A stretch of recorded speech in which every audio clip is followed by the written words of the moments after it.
Hi guys, magluluto tayo ng paksiw na tilapia. Meron na akong isda dito. Ayan.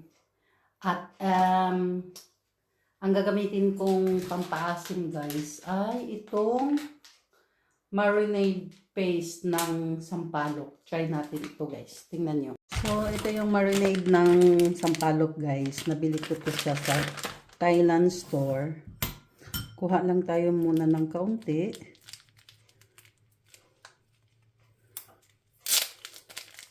Tapos lagyan natin ng mainit na tubig guys. Tingnan. First time ko itong gumamit ng sampalok sa sa paksiw. Alam ko ang sampalok pang sinigang lang eh, pero why not try natin sa paksiw, di ba? Wala naman yata mawawala. Prepare natin to guys. Diyan natin yan ilagay mamaya. At lagyan na natin ng mainit na tubig para matunaw siya.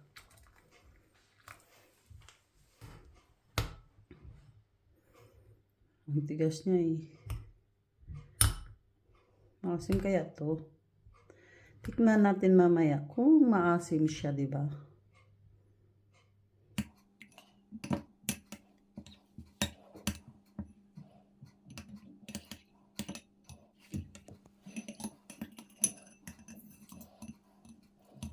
Meron pa kaya itong buto? Talagang ano siya guys, yung pure talaga siya na sampalok na hinog na parang inalunang, binalot. Parang naglalaway ako ah. Parang may buto pa yata. Ewan ko. Oo, may buto pa guys. Pwede pala ito no. Parang isali ko na lang yata yan. Para mag-asim siya. Ayan, pwede na yan. So, magtitimpla na tayo guys. Or magsalang na iuna natin yan. Tapos itong isda. Yung isda ko guys, 2 piraso ito. Pero hindi ko na niliitan pag slice. Hiniwa ko lang ng 2 beses. Kasi, or 1 beses lang pala. Hiniwa ko lang ng 1 beses. Kasi, ayaw kong maputol ng gusto yung mga yung mga buto.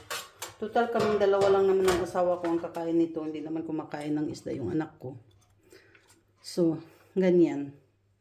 Ayaw ko kasi yung Tapos, ang gagamitin nating guys,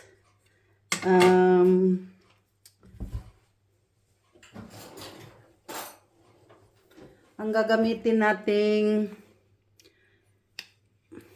tawag nito, garlic, ay itong garlic na binabad ko na sa oil.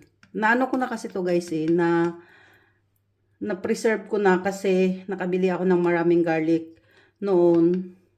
So, nagmura kasi ang garlic kaya bumili na rin ako ng maramihan. Tapos, pin-reserve ko lang.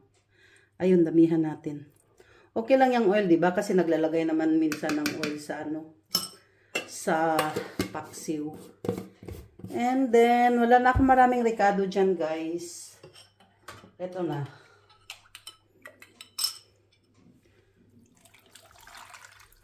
So, see?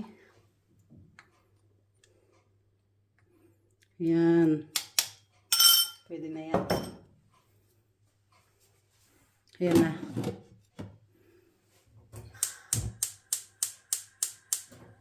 So, tingnan na lang natin mamaya guys. Guys, hapit na nahubas ang sabaw sa ako ang paksiw guys. Waday na ako nabutangig asin. Kalimot man ko oy. Naunsa naman eh.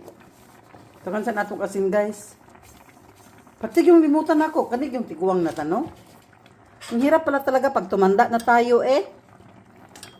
Lagyan natin ng asin. Pwede na kaya yun? Kunti siguro. Dagdagan natin ng kunting asin. Pagkalimutan ko man guys, uy. Talagang nakalimutin ako eh. Muntik na maubos yung sabaw. Tsaka ko pa naalala na wala palang asin. Buti hindi ako nag-alis dito. Binantayan ko lang siya. So, sabi ko parang may kulang. Salan man ni oy. Tikman natin guys, syempre no. Hindi natin malaman kung hindi natin tikman ang lasa nito.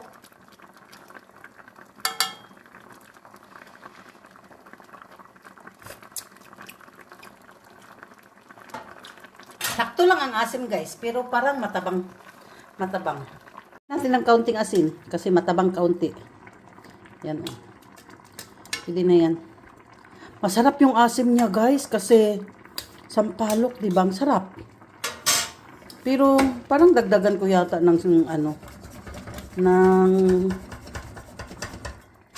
sili kasi hindi ko naamoy yung sili. Hindi lumabas yung amoy ng sili.